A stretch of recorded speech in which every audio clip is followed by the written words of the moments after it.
ഇപ്പൊ നിങ്ങളുടെ കോംബോ ആണ് നമ്മൾ ഇത്രയും നേരം സംസാരിച്ചത്. വേറൊരു പാട്ട് നമ്മൾ സംസാരിച്ചിട്ടില്ല. ഞങ്ങളിപ്പോ ഒരു ഗംഭീര പാട്ട് ചെയ്തു, അടിപൊളി പാട്ട്.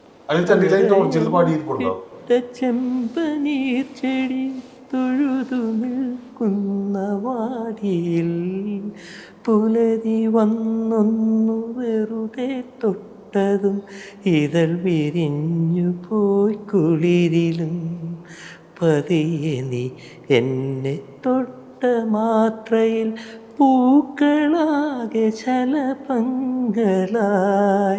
അകലെ വിണ്ണിൻ്റെ ചെരുവിൽ ആ ശലഭങ്ങളോ മഴവില്ലുകളായി തൊട്ടപ്പോഴ് പൂക്കളും ശലഭമായി, ഈ ശലഭങ്ങളോ മഴവില്ലായിട്ട് മാറിയുന്നു പ്രണയം. അല്ല, ഇത് വേറൊരു ഞങ്ങൾ ഈ അടുത്ത് ഇപ്പം ഞങ്ങൾ വല്ലപ്പോഴേക്കും പാട്ട് ചെയ്തിട്ടുള്ളൂ, അല്ലെങ്കിൽ പണ്ടത്തെ പാട്ട് എഴുത്തുകാരനും പാട്ട് കമ്പോസറും എന്ന് പറയുന്നതിൽ കാര്യമൊന്നുമില്ല. ഇപ്പം ഇറങ്ങാൻ പോകുന്ന ജനുവരിയിൽ ഇറങ്ങാൻ പോകുന്ന ബെസ്റ്റി എന്ന് പറഞ്ഞ സിനിമ, യങ്സ്റ്റേഴ്സിൻ്റെ സിനിമ, അത് അക്ബർ ട്രാവൽസ് നാസറാണ് പ്രൊഡ്യൂസർ, ഡയറക്റ്റ് ചെയ്യുന്ന ഒരു പുതിയ പയ്യനാണ് ഷാനു സമദ് എന്ന് പറഞ്ഞിട്ട്, മമ്മൂട്ടിയുടെ പെങ്ങളുടെ മകൻ നും പിന്നെ നമ്മുടെ സിദ്ദിഖിൻ്റെ മകനും മെയിൻ റോൾസ് ചെയ്യുന്നത്. അപ്പം അതിലൊരു നല്ല പാട്ടുണ്ട്. അപ്പം ഇത് സത്യത്തിൽ ഇതിൻ്റെ ഒരു ഹ്യൂമറസ് ആയിട്ട് പറയാം, കുഴപ്പമൊന്നും ഉണ്ടാവില്ലല്ലോ അല്ലേ? അതായത് അതങ്ങനെ പറഞ്ഞാലേ മനസ്സിലാവും. പക്ഷേ ഇതിൻ്റെ പ്രൊഡ്യൂസർ അദ്ദേഹം ഭയങ്കര സംഗീതം ആസ്വദിക്കുന്ന ഒരു വ്യക്തിയാണ്. സ്വന്തം വീട്ടിൽ കാശ് കൊടുത്ത ആൾക്കാർ വിളിച്ച് പാട്ട് പാടിപ്പിക്കുക, വെറുതെ, ഒരു പ്രോഗ്രാമൊന്നും വേണ്ട, അത്രയും ഭയങ്കര താല്പര്യമാണ്. അദ്ദേഹം ഒരു പാട്ട് വേണം പറഞ്ഞു, ഞാനൊന്നും ചെയ്യുന്നില്ല, അത് ഒരു പാട്ട് മതി, പിന്നെയൊക്കെ അതിൽ ഒറിജിനൽ സോങ്സ് ആണ് ഉപയോഗിക്കുന്നത് പറഞ്ഞു. അങ്ങനെ ഞാൻ ചെയ്യുന്നില്ല എന്നൊക്കെ പറഞ്ഞു. പിന്നെ ഇയാൾ ഇപ്പോൾ കൂടി നിർബന്ധിച്ച് പാട്ട് ചെയ്യാൻ. സംഭവം എന്ന് വെച്ച് കഴിഞ്ഞാൽ, ഞാൻ അക്ബർ ട്രാവൽസിൽ എനിക്ക് ഓസ്ട്രേലിയയിലേക്ക് പോകാനുള്ള ഒരു വിസയുടെ കാര്യത്തിന് വിളിക്കുന്നു. അപ്പൊ എന്റെ വിസ എനിക്ക് പെട്ടെന്ന് വേണം. അപ്പൊ എനിക്ക് എന്റെ വൈഫിനും വിസ വേണം. അപ്പൊ അക്ബർ ട്രാവൽസിൽ വിളിക്കുന്നു. അപ്പൊ ഞാൻ ഇയാളെയാണ് വിളിക്കുന്നത്, കാരണം ഇയാൾ എപ്പോഴും പറയുമ്പോഴേ അക്ബർ ട്രാവൽസ് എന്ന് പറഞ്ഞത് കേട്ടിട്ടുണ്ട്. അപ്പൊ ഞാൻ ഇയാളുടെ അടുത്ത് പറഞ്ഞു, അക്ബർ ട്രാവൽസിന്റെ മാനേജറോ സിഇഒ ആയിട്ടൊരു സ്ത്രീ ഉണ്ട്, റിനി എന്നാണ് പേര്, ഞാൻ റിനി എടുത്ത് പറയാം. അപ്പൊ ഞാൻ പറഞ്ഞു, ആ നമ്പർ തന്നോളൂ. അങ്ങനെ റിനിയെ വിളിച്ചിട്ട് അവരുടെ ഓഫീസിൽ അതിന്റെ ചാർജുള്ള ആള് എനിക്ക് കണക്ട് ചെയ്ത് തരുന്നു. പക്ഷേ വിസയുടെ കാര്യങ്ങളൊക്കെ ആ വഴിക്ക് അങ്ങ് നടന്നു. കൂട്ടത്തില് റിനി ഒരു കാര്യം പറഞ്ഞു, ഞാൻ തന്നെ നാസർ സാറിന്റെ അടുത്ത്, ഞങ്ങളുടെ ബോസിന്റെ അടുത്ത് നിങ്ങൾ വിളിച്ച കാര്യം പറഞ്ഞു.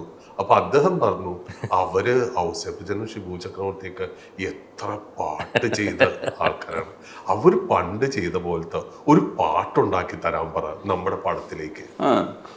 അങ്ങനെയാണ്. അദ്ദേഹത്തിന് ഈ പുതിയ തരത്തിലുള്ള പാട്ടുകളൊന്നും ഇഷ്ടമല്ല. അദ്ദേഹത്തിന് പഴയ മെലോഡിയസ് ആയിട്ടുള്ള പാട്ടുകളാണ്. പക്ഷേ അദ്ദേഹം എക്സ്പീരിയൻസ്ഡ് ഒന്നുമില്ല, അങ്ങനെ ഒരു കറക്റ്റായിട്ട് രാഗം താനം പല്ലവി എന്നും പറയുന്നതാണ്. അദ്ദേഹത്തിന്റെ മനസ്സിലൊരു ഫീലുണ്ട്, ആ ഫീൽ അത് പഴയ ദേവരായ മാസ്റ്റർ ആ ഫീൽഡിലൊക്കെയുള്ള മെലോഡി സോങ് ആണ് അവർ ഉദ്ദേശിക്കുന്നത്.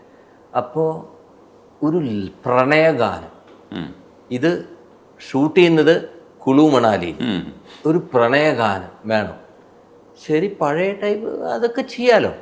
എന്നിട്ട് ഇദ്ദേഹം എൻ്റെ അടുത്ത് പറഞ്ഞു, അപ്പം ഞാൻ പ്രണയഗാനം എന്ന് പറഞ്ഞാൽ ഞങ്ങൾ പെട്ടെന്ന് കുളു മണാലി അവിടുത്തെ സിറ്റുവേഷനൊക്കെ വെച്ചിട്ട് ഞങ്ങളൊരു ലിറിക്സും ട്യൂണുമായിട്ട് വളരെ ട്രെൻഡി ആയിട്ട് മോഡേൺ ചെറുപ്പക്കാരുടെ ഒരു പ്രണയഗാനമല്ലേ ഉണ്ടാക്കി കൊടുത്തു.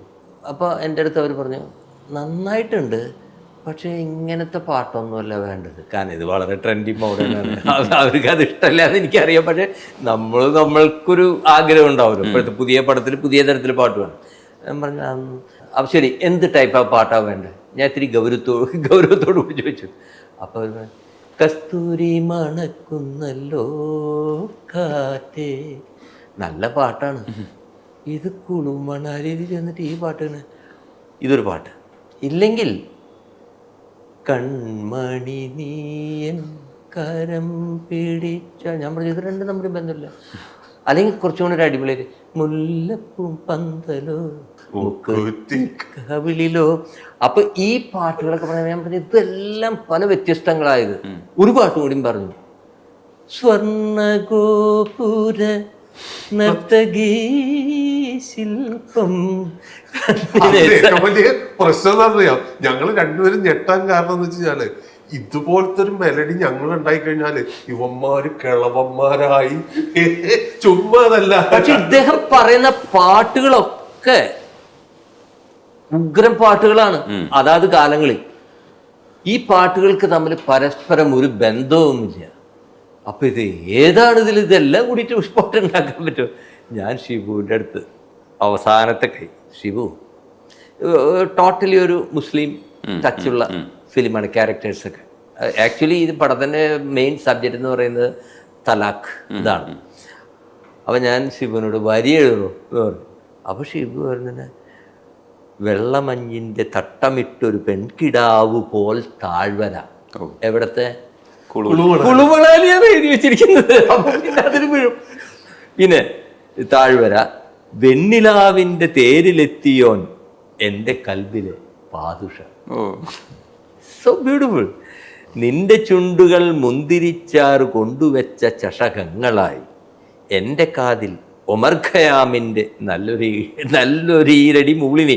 അയ്യോ ഒമർ ഖയാം മാറ്റുന്നത് ഇദ്ദേഹം പറഞ്ഞ പോലെ അയ്യോ മാറ്റല്ലേ ഒമർ ഖയാം എനിക്ക് ഫേവറേറ്റ് ആണെന്ന് പറഞ്ഞിട്ട് ഞങ്ങൾ താണിച്ച വെള്ളമഞ്ഞിൻ്റെ തട്ടമിട്ടൊരു പെൺകിടാവ് പോൽ താഴ്വര വെണ്ണിലാവിൻ്റെ തേരിലെത്തിയോ എൻ്റെ കൽബിലെ പാതുഷ നിന്റെ ചുണ്ടുകൾ മുന്തിരിച്ചാറ് കൊണ്ടുവച്ച ചഷകങ്ങളായി എൻ്റെ കാതിൽ ഒമർക്കയാമിൻ്റെ നല്ലൊരീരടി മൂളി നീ വെള്ളമഞ്ഞിൻ്റെ തട്ടമിട്ടൊരു പെൺകിടാവ് പോൽ താഴ്വര. അപ്പോ പാട്ട് ഞങ്ങൾക്ക് ഇഷ്ടമായി. ഇത് ഇതിന്റെ ഒരു പ്രത്യേക tongue tongue tongue tongue tongue tongue tongue tongue tongue എന്നൊരു പ്രത്യേക ഒരു ചന്തമാണ് ഇതിന്റെ, വൃത്തമാണ് ഇതിന്റെ ഇവരുടെ ഭാഷയിൽ. നിറയെ മൊട്ടിട്ട ചെമ്പനീർ ചെടി തൊഴുതു നിൽക്കുന്ന വാടിയിൽ പുലരി വന്നൊന്നു വെറുതെ തൊട്ടതും ഇതൾ വിരിഞ്ഞു പോയി കുളിരിലും. കുളിരായിട്ട് പോലും ഇതൾ വിരിഞ്ഞു. കുളുകളല്ലേ, കംപ്ലീറ്റ് മഞ്ഞ് മൂടി കിടക്കാണ് അവിടെ. എന്താ സൂര്യപ്രകാശം വരണമെങ്കിൽ ഒരു നേരത്തൊക്കെ ആയിരിക്കും എത്തുന്നത്. അല്ല അത് പെട്ടെന്ന് പറയാം, ഒത്തിരി ക്ലാസിക്കലാണ്. അതായത് ഇതിന്റെ വരികളെ നിറയെ മുട്ടിട്ട ചെമ്പനീർ ചെടി തൊഴുതു നിൽക്കുന്ന വാടി വിടർന്നിട്ടില്ല, പുലരി വന്നൊന്ന് വെറുതെ തൊട്ടതും ഇതൾ വിരിഞ്ഞു പോയി. കുളുമണാലിയിലായാലും എവിടെയായാലും അതാ ഇതൾ വിരിയും. ഇതാണ് ഇത് സംഭവം. ഇങ്ങനെ എഴുതി വെച്ചിട്ട് കയ്യിലിരിപ്പ് മനസ്സിലായില്ല. പിന്നെ നല്ലൊരു ട്യൂൺ ചെയ്തിട്ട് അവിടെ കൊണ്ട് നിൽക്കുന്നില്ല. പക്ഷെ അടുത്തത് ഫീമെയിൽ. പതിയെ നീ എന്നെ തൊട്ട മാത്രയിൽ പൂക്കളാകെ ശലഭങ്ങളായി. കഴിഞ്ഞില്ല. അകലെ വിണ്ണിന്റെ ചെരിവിൽ ആ ശലഭങ്ങളോ മഴവില്ലുകളായി. അത് നല്ലൊരു ഇമേജിൽ നിന്ന് വേറൊരു ഇമേജ് വേണമെങ്കിൽ ആയിട്ട് അത് നല്ലൊരു ഇമേജിലേക്ക് മാറിപ്പോയി. എല്ലാ കയ്യിലിരിപ്പും കയ്യിലുണ്ട്. എന്തൊരു ഇമാജിനേഷൻ ആണെന്നറിയാം. ഇത് എല്ലാവർക്കും മനസ്സിലാവണമെന്നില്ല. മനസ്സിലായവർക്ക് നന്നായിട്ട് ആസ്വദിക്കാം. ഈ പാട്ട് വരുമ്പോ ഈ വരികൾ കേട്ട് മനസ്സിലാക്കിയാൽ മതി. എന്തായാലും ഈ പാട്ട് അങ്ങോട്ട് അയച്ചു കൊടുത്തു റെക്കോർഡ് ചെയ്തിട്ട്. അവിടെയാണ് the greatness of that person. അദ്ദേഹം എന്നെ നേരിട്ട് വിളിക്കുക. Super song.